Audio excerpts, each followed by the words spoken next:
ባለንበት ፊት ለፊታችን ባሉ ቀኖች እጅግ በጣም የላቀና ከአላህ ጋር ተባረከ ወተዓላ ትርፋማ ንግድ ልንነግድበት የምንችል ወር የመጣ ነው። እነሆ የሻዕባን ወር። ሻዕባን ወር የላቁ ማዕረጎችና ብዙ ትሩፋቶች ያሉት ወር ነው። ብዙ ሰዎች ግን ሻዕባንን ይዘነጋሉ። ሻዕባን ወር ዓመታዊ ስራዎች ወደ አላህ የሚቀርቡበት ወር ነው። በየቀኑ ስራ ወደ አላህ ይቀርባል፣ በየሳምንቱ ይቀርባል፣ በየዓመቱም ይቀርባል። ዓመታዊ አጠቃላይ ስራ የሰው ልጆች ስራ ተጠቃሎ አላህ ፊት የሚቀርበው ሻዕባን ወር ላይ። የሻዕባን ጾም የረመዳን መግቢያ ነው። ረመዳን ውስጥ ያሉ መልካም ስራዎች በሙሉ ተመሳሳይ በሆነ መልኩ ሻዕባን ላይም ተፈቅደው እናገኛቸዋለን። ረመዳን ላይ ሰደቃ የተወደደ ነው። ሻዕባን ላይም ሰደቃ ልናበዛ ይገባናል። ወደ ረመዳን መሸጋገሪያ ነው። ረመዳን ላይ ቁርአን ማብዛት የተወደደ ዒባዳ ነው። ሻዕባን ላይም ቁርአን ልናበዛ ልንለማመድ ይገባል። የተኛውንም ኸይር ስራ ረመዳን ላይ ልንሰራው የምናስበውን ሻዕባን ላይ ልንጀምረው ይገባል። ቀድመን ከተዘጋጀን ረመዳን ላይ ነፍስያችን አታስቸግረን። ቀድመን ካልተዘጋጀን ረመዳን ላይ ኸይር ስራዎች ይከብዱናል። ከነፍሳችን እየታገለን አንዴ እንኳ በዒባዳ ሳንረካ ጣዕሙን ሳንቀምሰው 30ው ቀን 29ው ቀን ረመዳን ይጠናቀቃል። ቀድሞ ግን ከሻዕባን ጀምሮ ራሱን ያለማመደ የተዘጋጀ ሱና ጾም ያበዛ ሰደቃ፣ ቅያሙል ለይል፣ ቅራአቱል ቁርአን መለማመድ የያዘ ረመዳን ሲገባ ነፍሱ ዝግጁ ትሆናለች፣ ትታዘዘዋለች፣ የዒባዳን ጣዕም መቅመስ ይችላል። ليس من يقطع طرقا بطلا إنما من يتقي الله البطل. بسم الله الرحمن الرحيم. ሙእሚኖች ሆይ አላህን ተባረከ ወተዓላ ፍሩ። መምጣቱ የማይቀር ለሆነውና ያንዳንዷ የሰው ልጅ ነፍስ የሰራቸውን ሥራ ዋጋ ለምታገኝበት ለቅያም ቀንም ተዘጋጁ። ምድር ላይ እስካለን ድረስ ወደ አኼራ እሽቅድድም የሚደረግበት ሜዳ ላይ እንዳለን በማወቅ እሽቅድድሙ ላይ በኩክሩ ላይ አሸናፊዎች ለመሆን የሚያስችሉ ነገሮችን ሁሉ ለመጠቀም አላህ ተባረከ ወተዓላ የሚወደውን መልካም ሥራ የምንሰራበትን እድል ስናገኝ ቀዳሚዎች ልንሆን እድሎች እንዳያመልጡን የምንችለውን ሁሉ ጥረት ልናደርግ ይገባናል። እድለኛ ማለት አላህ ተባረከ ወተዓላ የመረጠው ሰው ማለት የመልካም ሥራ አጋጣሚዎችን በንቃትና በፍጥነት የሚጠቀም ሰው ነው። እድለ ቢስ ማለት ደግሞ የተለያዩ የመልካም ሥራ አጋጣሚዎች ያለፉት ራሱን የማይቀየር ማለት ነው። ባለንበት ፊት ለፊታችን ባሉ ቀኖች እጅግ በጣም የላቀና ከአላህ ጋር ተባረከ ወተዓላ ትርፋማ ንግድ ልንነግድበት የምንችል ወር የመጣ ነው። እነሆ የሻዕባን ወር። ሻዕባን ወር የላቁ ማዕረጎችና ብዙ ትሩፋቶች ያሉት ወር ነው። ብዙ ሰዎች ግን ሻዕባንን ይዘነጋሉ። ከሻዕባን ጋር ተያያዥ የሆኑ ህግጋቶች አሉ። ሻዕባን ራሱን የቻለ ትሩፋት ያለውን ወር ነው። ነቢዩ ሰላቱ ወሰላም ከእናታችን አይሻ ረዲየላሁ ዐንሃ እንደተነገረው ብዙ ጊዜ በመደዳ ይጾሙ ነበር። በዚህ ሰሞን አይበሉም እስክንል ድረስ፣ አንዳንዴ ደግሞ በመደዳ አከታትለው ሱና ጾም መጾምን ያበዙ ነበር። በዚህ ሰሞን አያፈጥሩም እስክንል ድረስ ሙሉ ወርን ጾመው አያውቁም ከረመዳን ውጪ። ጾም የሚያበዙበትን ወር አይቼ አላቅም እንደ ሻዕባን ወር ብለው እናታችን ኡሙል ሙእሚኒን አይሻ ረዲየላሁ ዐንሃ ተናግረዋል። በአንዳንድ ዘገባዎች ላይ ሻዕባን ወርን ሙሉን ይጾሙት ነበር ብላ ሻዕባንን ከረመዳን ጋር በጾም ያያይዙት ነበር የሚል ዘገባም አለ። ከዚህ የተፈለገው የሻዕባን ወርን እጅግ በጣም አብዛኛ ቀናቶችን ይጾሙ ነበር ማለት ነው የተፈለገው። አረቦች ዘንድ አብዛኛውን ጾሟል ማለት ሲፈልጉ ሁሉንም ጾሟል ስለሚሉ እንጂ ከረመዳን ውጪ ሙሉ የሚጾም አንድም ወር የለም። ነገር ግን የሐዲቶቹ ቃላት አገላለጾቹ ነብዩ ሰለላሁ ዐለይሂ ወሰለም የሻዕባንን ወር አብዛኛውን ይጾሙ እንደነበረ ያሳያል። ኢዘን ሻዕባን ውስጥ ካሉ ዒባዳዎች አንዱ የጾም ዒባዳ ነው። ረመዳን በድንገት ሳንዘጋጅለት ሊገባ አይገባም። አስቀድመን በጾም ራሳችንን ልናዘጋጅ ይገባናል። ነብዩ ሰለላሁ ዐለይሂ ወሰለም ለየት ባለ መልኩ ይጾሙት የነበረ ወር ነው። ሱና ጾም ከመጾማችን በፊት አስቀድመን በተለያየ ምክንያት ቀዷ ያለባቸው ሰዎች ሻዕባን ወር ላይ ቀዷቸውን ሊጾሙ ይገባቸዋል። ቢቻል ቀደም ብለው በረመዳን ያፈጠሩባቸው ቀናቶችን ቀዷ ማውጣት ነው። የተለያዩ ምክንያቶች ኖረውት ቀዷ ያላወጣ ሰው ሻዕባን ላይ ቀዷ ማውጣት ግዴታ ይሆንበታል። ሙሉ ወር ያለበት ሰው ሙሉ ወሩን መጾም፣ የወር ግማሽ ያለበት ሰውም እንደዚሁ ከፊት ሻዕባንን ግማሽ አልያ ከመሃል መጾም ይጠበቅበታል። ጤነኛ ሆኖ ሳለ ምንም ምክንያት ሳይኖረው ያለፈው ረመዳን ቀዷ ያለበት ቀጣዩን ረመዳን ቁጭ ብሎ የሚጠብቅ ሰው ወንጀለኛ ይሆናል። አላህ ዘንድ ተባረከ ወተዓላ ይጠየቃል። ፈርዱን በአግባቡ የጾምና ቀዷ የሌለበት ሰው ሻዕባንን ወር ሱና ጾም ሊያበዛበት ይገባል። ነቢዩ ሰላቱ ወሰላም ይሄን ወር ከሌሎች ወራቶች ለየት ባለ መልኩ ለምንድን ነበረ የሚጾሙት ያለን እንደሆነ 3 ምክንያቶች አሉት፣ ወይም ከ3ቱ አንዱ ነው ሊሆን የሚችል። አንደኛው ነቢዩ ሰላቱ ወሰላም ዓመቱን ሙሉ በየወሩ 3 ቀን ይጾሙ ነበር። በየወሩ 3 ቀን መጾም ልዩ ምንዳ እንዳለውም ተናግረዋል። በየወሩ 3 ቀን የሚጾም ሰው ዓመት ሙሉ እንደጾመ ይቆጠርለታል የሚል ሐዲስ ተናግረዋል። እሳቸው የሚጾሙ ነበር። ሆኖም ግን አንዳንዴ በህመም ምክንያት በጉዞ ምክንያት በየወሩ 3 ቀን ሳይጾሙ የሚያልፍበት ሁኔታ ስለነበረ ዓመቱ ተጠናቆ የረመዳን ወር ከመግባቱ በፊት ባለፈው ዓመት ያልጾሟቸው ወርሃዊ ሱና ጾሞችን ለማካካስ ነበረ ሻዕባንን ወር ይጾሙ የነበረው የሚል ተፍሲር የተሰጠበት ሁኔታ። ሁለተኛው ጾም ያበዙበት የነበረው ምክንያት ረመዳንን ለማክበር ሲባል ነው ተብሏል። እንዴተኛውም ወር አሕዋላችን ሳይቀየር ረመዳንን ልንቀበል አይገባም። ፈርዱ ሰላትን ከመስገዳችን በፊት ሐሳባችንን ለመሰብሰብ ለፈርዱ ውስጣችንን ለማዘጋጀት ሱና ሶላት እንደሚሰገደው ሁሉ ፈርድ የሆነውን ረመዳንን ከመጾም በፊት ሻዕባንን በመጾም ራሳችን ልናዘጋጅ ለረመዳን ያለንን ልዩ ክብር ልንገልጽ ይገባል።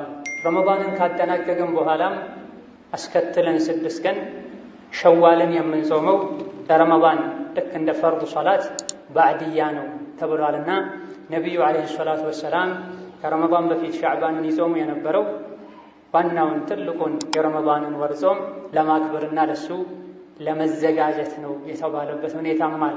3ኛው ምክንያት ሻዕባን ወር ዓመታዊ ስራዎች ወደ አላህ የሚቀርቡበት ወር ነው። በየቀኑ ስራ ወደ አላህ ይቀርባል፣ በየሳምንቱ ይቀርባል፣ በየዓመቱም ይቀርባል። ዓመታዊ አጠቃላይ ስራ የሰው ልጆች ስራ ተጠቃሎ አላህ ፊት የሚቀርበው ሻዕባን ወር ላይ። አንዳንድ ዘገባዎች ላይ ለምንድን ነው ሻዕባን ወር ላይ ጾም የምታበዛው ሲባሉ ሻዕባን የሰዎች ስራ ወደ አላህ የሚቀርብበት ወር ነው፣ ዓመታዊ የሰው ልጆች ስራ ወደ አላህ የሚቀርብበት የሚታይበት ወር ነው፣ ጾመኛ ሆኜ ስራዬ እንዲታይ እፈልጋለሁ ያሉበት ዘገባ አለ። ሊዛ ነቢዩ ሰላቱ ወሰላም ሻዕባንን ወር ጾም ያበዙበት የነበረው ስራቸው ጾመኛ ሆነው አላህ ዘንድ እንዲወጣ በማሰብ። ኢብኑ ሐጀር አልዐስቀላኒ ረሒመሁላህ ተዓላ ነቢዩ ሰላቱ ወሰላም ዛከ ሸህሩን የግፈሉ ናሱ ዐንሁ በይነ ረጀበ ወረመዳን ወሁወ ሸህሩን ቱርፈዑ ፊህ ልአዕማሉ ኢላ ረቢል ዓለሚን ፈኡሒቡ አን ዩርፈዐ ዐመሊ ወአነ ሷኢም የሚል ዘገባም አስቀምጠው የመጨረሻውን አስተያየት መርጠዋል። ነቢዩ ሰላቱ ወሰላም ሻዕባን ላይ ጾም ያበዙ የነበረው የሰዎች ሥራ ወደ አላህ የሚቀርብበት ወር ስለሆነ ነው። ጾመኛ ሆኖ ለአላህ ተባረከ ወተዓላ መልካም ሥራ ሰርቶ ስሜትን ተቆጣጥሮ ሥራ ወደ አላህ መቅረቡ ይበልጥ አላህ ዘንድ ተቀባይነት እንዲያገኝ ያደርጋል በላ።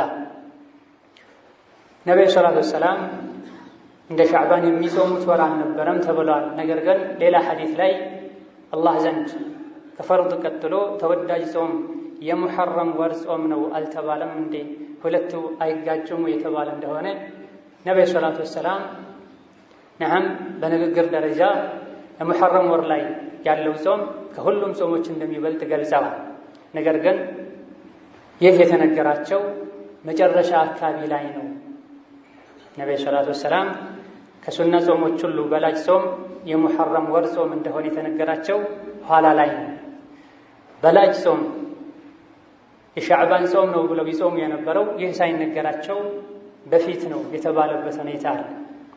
ሌላ ኢብኑ ረጀብ አልሐንበሊ ረሒመሁላህ ተዓላ ያስቀምጡት አስተያየት ደግሞ ነቢዩ ዓለይሂ ሰላቱ ወሰላም ሻዕባንን ጾም ያበዙ የነበረው ሻዕባንን የረመዳን መግቢያ በማድረግ ለረመዳን ወር ያላቸውን ክብር ዝግጅት ለመግለጽ ስለሆነ ከሻዕባን ውጪ ካሉ ጾሞች የሙሐረም ጾም ይበልጣል። አማ ሻዕባን ሲሆን ሸዋል ሲሆን ከረመዳን ከራሱ ጋር የተያዙ ጾሞች ስለሆኑ ለረመዳን ያለው አይነት ተመሳሳይ ክብር ይሰጣቸዋል። በመሆኑም ከሸዋልና ከሻዕባን ጾም የሙሐረም ጾም አይበልጥም። ከሁለቱ ውጪ ካሉ ጾሞች የሙሐረም ጾም በላጭ ነው የተባለበት ሁኔታ። ይህ እንዳለ ሆኖ አንዳንድ ዘገባዎች ላይ ሻዕባን 15 ከገባ በኋላ ወይም ከተጋመሰ በኋላ መጾም አይቻልም የሚል ዘገባ ከኢማሙ አሕመድ ከሌሎችም ተላልፏል። ሐዲቱ ደዒፍ እንደሆነ በርካታ የሐዲት አዋቂዎች ገልጸው፣ ምክንያቱም ሌላ ሐዲት ላይ ላ ተቀደሙ ረመዳን ቢሰውሚ የውሚን አው የውመይን ብሏል ነቢ ሰለላሁ ዐለይሂ ወሰለም። ትክክለኛ በሆነ ሐዲት ከረመዳን 1 ወይም 2 ቀን ቀደም ብላችሁ ለጥንቃቄ እያላችሁ አትጾሙ ብለው 2 እና 1 ቀን እስኪቀረው ድረስ መጾም ይቻላል ማለት ነው። 1 እና 2 ቀን እስኪቀረው ድረስ መጾም እንደሚቻል የሚያሳይ ነው። ሻዕባን 15 በኋላ መጾም የሚከለከለው ድንገት ረመዳን ሊሆን ይችላል ያሉ ለጥንቃቄ ከሆነ ነው። አማ ሻዕባን ወር የጾም ወር ነው ብሎ ሱና ለመጾም ያሰበ ሰው ከሻዕባን 15 በፊትም ይሁን በኋላ ቢጾም ችግር የለው። የሚከለከለው የጥርጣሬውን ቀን መጾም ነው። ዛሬ 30 ነው 29 ያሉ ሰዎች የሚጠራጠሩበት ቀን መጾሙ የተከለከለ ነው፣ ከረመዳን ሐስቦ ከተጾመ ማለት ነው። በተረፈ ከ10ም የጀመረ ይሁን ከ15 የጀመረ የሻዕባንን ሱና ጾም ሐስቦ እስከሆነ ድረስ የሚጾመው ቢጾም ችግር የለው። ይህ እንዳለ ሆኖ እንደ ኢማም አጣሐዊ ያሉ አይማዎች ከሻዕባን 15 በኋላ መጾም የሚከለከለው ወይም መጾም የሚከለከለው ሐዲት ተሰርዟል። መጀመሪያ አካባቢ ላይ አትጹሙ የሚል ሕግ ነበረ፣ ኋላ ላይ ግን ተሰርዟል ያሉበት ሁኔታም አለ። ሻዕባን 15 ቀኑ እንዴተኛውም ቀን የሚጾም ሰው ከፊት ከኋላ የሚጾም ሰው 15ኛውን ቀን ቢጾም ችግር የለም። 15ኛውን ቀን ብቻ ነጥሎ መጾም፣ 15ኛውን ሌሊት ብቻ ነጥሎ ዒባዳ ማድረግ ግልጽ የሆነ ደሊል የለውም። ነብዩ ሰለላሁ ዐለይሂ ወሰለም ሻዕባን ላይ ጾም ለምን እንደሚያበዙ ሲጠየቁ ذاك شهر يغفل الناس عنه بين رجب ورمضان ብለው ሻዕባን ወር ሰዎች በረጀብና በረመዳን መሃል የሚዘናጉበት ወር ስለሆነ ነው ብለው ሰዎች የሚዘናጉበት ወቅት ላይ ዒባዳ ማብዛት አላህ ዘንድ ተባረከ ወተዓላ የላቀ ምንዳ እንዳለው የሚያሳይ ምላሽ ነው። ሰዎች በሚዘነጉበት በሚገፍሉበት ወቅት ላይ የተለያዩ መልካም ስራዎችን ማብዛት፣ ዚክር ማድረግ አላህ ዘንድ ተባረከ ወተዓላ ይበልጥ ተወዳጅ እንደሆነና የላቀ አጅርን የሚያሰጥ እንደሆነ የሚያሳይ ነው። ከዚሁ በመነሳት በርካታ ቀደምት የዲን መሪዎች ከመግሪብ እስከ ዒሻ ያለውን ወቅት ሳያርፉ ሱና 2 ረክዓ በመስገድ ያሳልፉት ነበር። ምን ነው ሲባሉ ይህ ብዙ ሰው የሚዘነጋበት ወቅት ነው፣ ሰዓቱ ገፍለት እያሉ መልስ ይሰጡ ነበር። ሰዎች በጋራ ዒባዳ የሚያደርጉበት ሁኔታ ላይ አብሮ መሳተፍ ብዙም አይከብድም፣ አየሩ ለዒባዳ ስለሚገፋፋ። ሌሎች የሚተኙበትና የሚዘናጉበት ወቅት ላይ ግን ነፍስን ሰዓትን በዒባዳ ማሳለፍ ጠንካራ ኢማንን ይጠይቃል። በመሆኑም ሰዎች ቸላ የሚሉበት የሚዘነጉበትን ወቅት ለመጠቀም አላህን ማስታወስ ልናበዛ ይገባናል። አላህ ተባረከ ወተዓላ ገበያ ውስጥ ሆኖ እሱን የሚያስታውስን ሰው ይወዳል፣ በሱ ይደሰታል ብለዋል ደጋግ ቀደምቶች። ገበያ ውስጥ ሰዎች የሚያስቡት ምን ብሸጥ ትርፋማ ሆናለሁ፣ የቱ ጋር ብሄድ ቅናሽ ዕቃ አገኛለሁ ነው የሚሉት። በዚህ ሁኔታ ላይ ሰዎች በአዱንያ በሰከሩበት ወቅት ላይ አኼራውን አስታውሶ አላህን አስታውሶ ከልቡ ዚክር የሚል ሰው አላህ ዘንድ ተባረከ ወተዓላ ይወደዳል፣ ይመሰገናል። ሰዎች በሚዘነጉበት ወቅት ላይ በዒባዳ መበርታት በርካታ ጥቅሞች አሉት። አንደኛው መልካም ስራችን እንዳይታወቅብን ኢኽላሱ እንዲኖረን ይረዳል። በተለይ ጾም ሲሆን ማለት ነው። ረጀብ ላይ ሰዎች በነሻጣ የተለያዩ መልካም ስራዎችን ይሰራሉ፣ የተፈቀደም ያልተፈቀደውም። የረጀብ ወር ራሱን የቻለ ዒባዳ የለውም። የትኛውን ጊዜ የምናደርገውን መልካም ስራ ጠንክረን መስራት እንችላለን። ይበልጥ ወንጀል ላይ ላለመውደቅ ጥንቃቄ እናደርጋለን። በቋሚነት ሌላ ጊዜ የሚጾም ሰው ካለ መጾም ይቻላል። የረጀብ ልዩነቱ ከተከበሩ ከአሽሁረል ሑሩም መሆኑ ነው እንጂ ጾምም ይሁን ሶላትም ይሁን ለየት ያለ ተጨማሪ ዒባዳ የለውም። ሆኖም ግን ሰዎች ባለማወቅ ለኸይር ካላቸውም ፍላጎት ረጀብ ላይ ተነቃቅተው ነቃ ብለው የተለያዩ ኸይር ስራዎችን ለመስራት ሲሞክሩ ይታያል። ሻዕባን ሲገባ ለረመዳን ዝግጅት እያሉ የአዱንያ ጉዳይ የሆድ ጉዳይ ነው የሚያጨናንቃቸው። በዚህ ሁኔታ ላይ ሰዎች ዘንግተው ሳለ ጾምን ማብዛት፣ ዝክርን ማብዛት፣ ሰደቃን ማብዛት፣ ቁርአንን ማብዛት መልካም ስራችንን ሰዎች እንዳያዩብን እንዳያውቁብን ሰው እንዳያየልኝና እንዲሰማልኝ በሚል በሽታ እንዳንለከፍ ያደርጋል። ሁለተኛ ደረጃ ሰዎች ዒባዳ ላይ ማይረባረቡበት ወቅት ላይ ለብቻችን ዒባዳ ማድረግ በተወሰነ መልኩ ለነፍስ ይከብዳል። የምንሰራው መልካም ስራ ለነፍሳችን እየከበዳት ተጨነናት ባደረገን ቁጥር አጅሩ ከፍ ያለ ይሆናል። አንድ ስራ ለነፍስያችን እየከበዳት እኛ አስገድደናት ተጨነናት ባደረግነው ቁጥር አጅሩ የላቀ ይሆናል። ለዚህም ነው ነብዩ ሰለላሁ ዐለይሂ ወሰለም አኺር ዘመን ላይ የሚመጡ ሰዎች አሉ፣ ከእናንተ ውስጥ የ50 ሰውን ምንዳ ያገኛሉ ባሉ ጊዜ ለምን እንደሆነ ነብዩ ሰለላሁ ዐለይሂ ወሰለም ሲናገሩ እናንተ መልካም ስራ ለመስራት የሚያግዛችሁ አለ፣ ከኔ ጋር መሆናችሁ፣ ቁርአን ሲወርድ ማየታችሁ፣ ብዙ ተአምሮችን ከኔ ማየታችሁ እንድታምኑ ኸይር ስራ እንድትሰሩ ይረዳችኋል፣ ያግዛችኋል። አኺር ዘመን ላይ የሚመጡ ሰዎች ግን ዙሪያቸው በፊትና የተከበበ ስለሆነ ከመልካም ስራ የሚያደናቅፍ ነገር እንጂ ለመልካም ስራ የሚያግዝ የሚረዳ ሁኔታ ብዙም አይኖርምና ያን ተቋቁመው ኸይር ስራ በመስራታቸው ሐቅ ላይ በመጽናታቸው የእናንተን የሶሓቦችን የ50 ሰውን አጅር አላህ ይሰጣቸዋል ብለዋል። ሁኔታዎች የሚከብዱበት ወቅት ላይ ሰዎች በዘነጉበት ወቅት ላይ ዒባዳ ማድረግ ለነፍስ ይከብዳል። ለነፍስ የከበዳት የሚደረግ ዒባዳ አጅሩ እጥፍ ድርብ ይሆናል። እንደዚሁ ሰዎች በዘነጉበት ወቅት ላይ ከመዘንጋትም አልፈው ወንጀል ውስጥ በተዘፈቁበት ወቅት ላይ ዒባዳ ማብዛት ጥቅሙ ዒባዳ ከሚያደርገው ግለሰብ አልፎ በዙሪያው ላሉ ሰዎችም ጭምር ይጠቅማል። አላህ ተባረከ ወተዓላ የሰው ልጆችን በጋራ በጅምላ አንድ ላይ እንዳያጠፋቸው በወንጀላቸው ብዛት እንዳያጠፋቸው ሰበብ የሚሆነው የሚያድነው ከሰው ልጆች ውስጥ ደጋግ የአላህ ባሮች መኖራቸው። በየሀገሩ በየአካባቢው ሷሊህ የሆኑ ደግ የሆኑ የአላህ ባሮች ካሉ አላህ ለነሱ ሲል ቅጣቱን ያስቀርልናል፣ ዝናቡን ያዘንብልናል እንጂ እንደ አብዛኛው ሰው ቢሆን አላህ ተባረከ ወተዓላ ረሕመቱን ወደኛ ባላወረደ ነበር። ይህ ሰው በዘነጋበት ወቅት ላይ ዒባዳ ላይ መበርታታችን አላህን ማስታወሳችን ጥቅሙ ለእኛም ለሰው ልጆችም ለእንስሳቶችም ጭምር። ጠበራኒ በይሀቂ በዘገቡት እንደ ሰነድ ضعፍ ባለበት ነገር ግን ማዕናው ሐሳቡ ትክክል በሆነ ሐዲስ ለውላ ሸባቡን ኹሻዕ ወሹዩኹን ሩካዕ ወአጥፋሉን ሩዳዕ ወበሃኢሙ ሩታዕ ለሱበ ዐለይኩም አልዐዛቡ ሶባ ثم ለሩዳ ረዳ ተብሏል።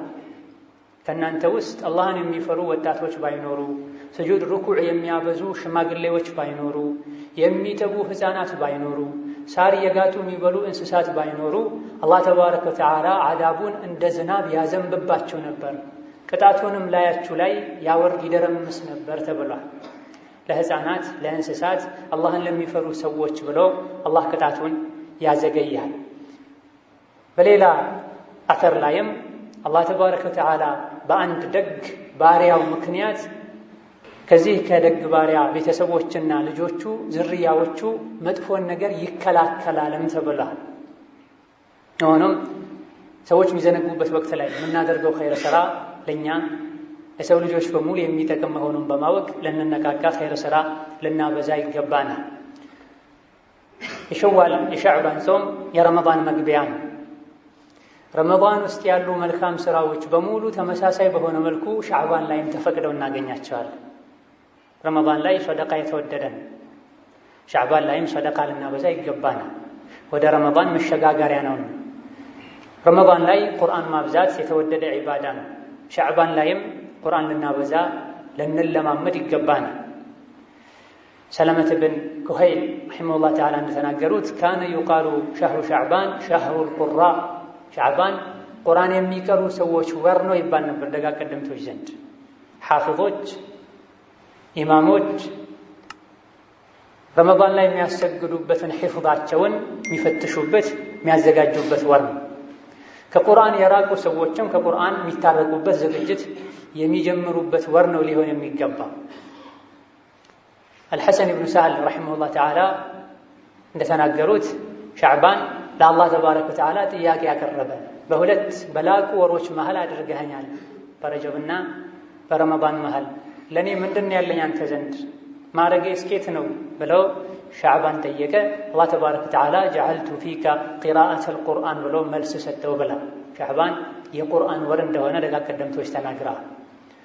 ኢዛ የተኛውንም ኸይር ስራ ረመዳን ላይ ልንሰራው የምናስበውን ሻዕባን ላይ ልንጀምረው ይገባል። ቀድመን ከተዘጋጀን ረመዳን ላይ ነፍስያችን አታስቸግረን።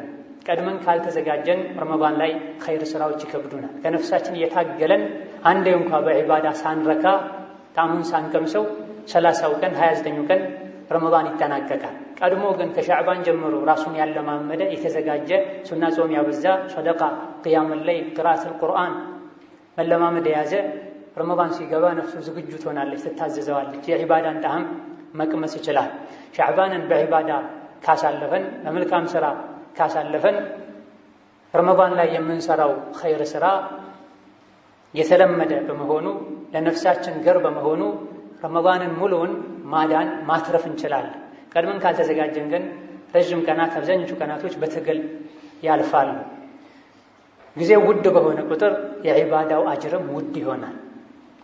ጊዜው የላቀ ደረጃ ያለው በሆነ ቁጥር በዛ ጊዜ ላይ በዛ ወቅት የሚሰራ ዒባዳ ሁሉ የላቀ አጅር የሚያስገኝ ይሆናልና ረመዳንን ከወዲሁ ተዘጋጅተን ልንጠብቀው፣ የሻዕባንን ወር በጾምና በተፈቀዱ ዒባዳዎች ልናሳልፍ፣ የዘነጉትን ልናስታውስ ይገባናል። አላ ሰሉ ወሰሊሙ على نبيكم محمد فقد أمركم بذلك ربكم قائلا إن الله وملائكته يصلون على النبي يا أيها الذين آمنوا صلوا عليه وسلموا تسليما اللهم صل على محمد وعلى آل محمد كما صليت على إبراهيم وعلى آل إبراهيم وبارك على محمد وعلى آل محمد كما باركت على إبراهيم وعلى آل إبراهيم في العالمين إنك حميد مجيد وارض اللهم عن خلفائه الراشدين وعن زوجاته أمهات المؤمنين وبقية صحابته أجمعين وارض عنا معهم برحمتك يا رحمن يا رحيم اللهم أعز الإسلام والمسلمين